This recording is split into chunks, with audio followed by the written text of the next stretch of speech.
the lady who defined it and who explained it, elaborated it, and to many, she was different. She did it. In a man's world, she was the one, Magda B. Arnold, who proved that yes, she has worked differently and she understood it and she was a winner because वो कहते हैं ना कि winners don't do different things but they do the same thing but with a different way, and she was one of them. Let's see. Theory of emotions emphasizes the cognitive factors associated with emotional behavior that involves a continuous sequence of reactions. Sequence of reactions, इस term को याद रखेंगे आप. Sequence of reactions. Second thing, factors. There are many factors, right? And appraisal, और जिस cognitive appraisal की बात Lazarus कर रहे थे वो भी है ना, where a series of information processing steps take place, यानी कि चौथा सेक्शन यानी आईपी, इसको आपको याद रखना है. इन सब को इसने क्या किया, बहुत ही ब्यूटीफुली जोड़ा, बहुत ही ब्यूटीफुली जोड़ा, एक एक करके एक ऐसी खाने की सलाद बिछाई है, खाने की एक प्लेट बिछाई है कि मज़ा ही आ गया बस. हाँ जी, सभी को नमस्कार, राम राम. चलिए तो मागा की बात करते हैं जो कि बताती हैं there are at least 4 stages. In some cases there are 5 stages. Generally 4 stages तो होती ही हैं, कुछ केसेस में 5 stages भी होती हैं. टिपिकली जो पहली स्टेज चालू होती है, फर्स्ट स्टेज यानी फर्स्ट फेज ऑफ इमोशन, आपके अंदर जब इमोशन आते हैं तो आपका जो पहला फेज होता है वो होता है परसीव, यानी यहां पे आप परसेप्शन, आप बोध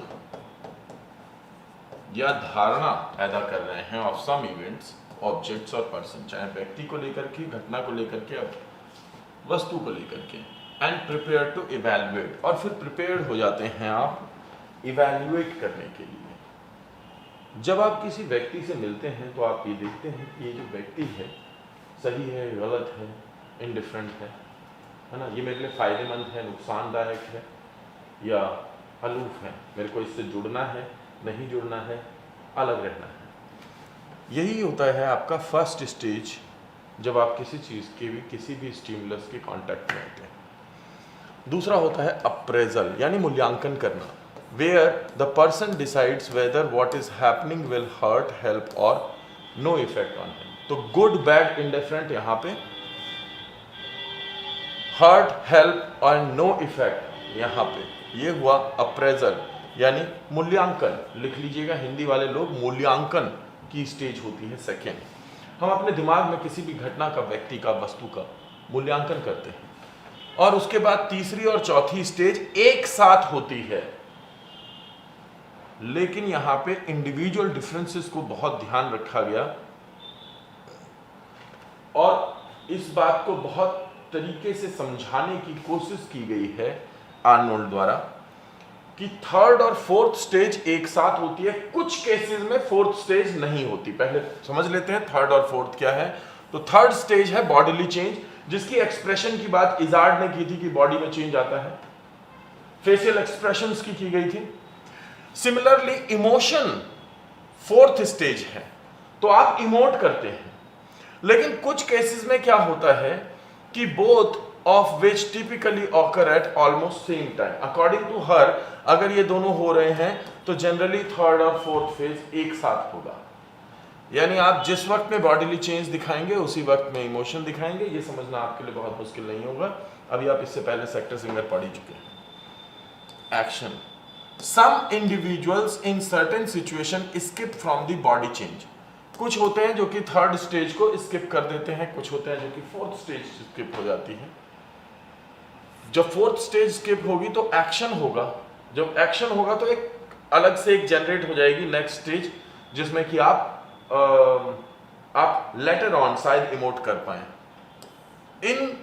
इन stage 3 and go directly to stage 5। तो वो क्या करते हैं, वो स्टेज 3 को मिस कर देते हैं बॉडीली चेंज को, और फिर वो सीधा 5 में आ जाते हैं।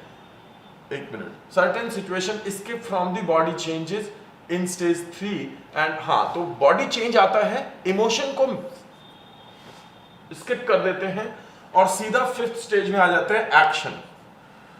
एक्शन में क्या होता है, फाइट फ्लाइट फ्रीज, और जब फाइट फ्लाइट फ्रीज होता है, जब वो एक ऐसी सिचुएशन में पहुंचते हैं जहां पे उन्हें लग रहा है कि अब चीजें नॉर्मल हैं, तब वो देखते हैं कि मैं इसको क्या नाम दूं, अपने हार्ट रेट को, अपनी बॉडी की शेकिंग को, अपने मानसिक स्तर को जो उसने अभी किया उसको ध्यान रख करके फिर वो उसे नाम देते हैं। फॉर एग्जाम्पल, जैसे if a strange dog comes running towards you, एक हम कुत्ते के पीछे पड़े हुए, मतलब सॉरी, हम कुत्ते का ही एग्जांपल ले रहे थे सबको पढ़ाने के लिए। तो अगर एक कुत्ता, अगर स्ट्रेंज अजनबी सा कुत्ता आपकी तरफ आता है भागता हुआ, you with a teeth bare ऐसे करके, so you take rapid action, आप बहुत जल्दी का एक्शन लेते हैं and run away, and without thinking as epinephrine races into your system, बिना सोचे हुए, क्योंकि एपिनेफ्रिन आपके सिस्टम में रन कर रहा है। एपिनेफ्रिन इज अ न्यूरोट्रांसमीटर जो कि आ करके आपको भगवा रहा है, दौड़ा रहा है। तो व्हेन यू रीच सेफ्टी, जब आप सेफ प्लेस पे पहुंचेंगे, you become aware of your heart pounding, मेरा दिल धड़क रहा है, and at that time you experience the emotion of fear, और फिर आप कहते हैं, अब आप नाम देते हैं इसको, दैट ओके मुझे डर लग रहा है। That is Arnold's theory, right. तो आप याद रखेंगे 5 फेजेस में दी थी, कहती है कि 4th स्टेज को आप स्किप कर सकते हो, इंडिविजुअल डिफरेंसेस का ध्यान रखा है,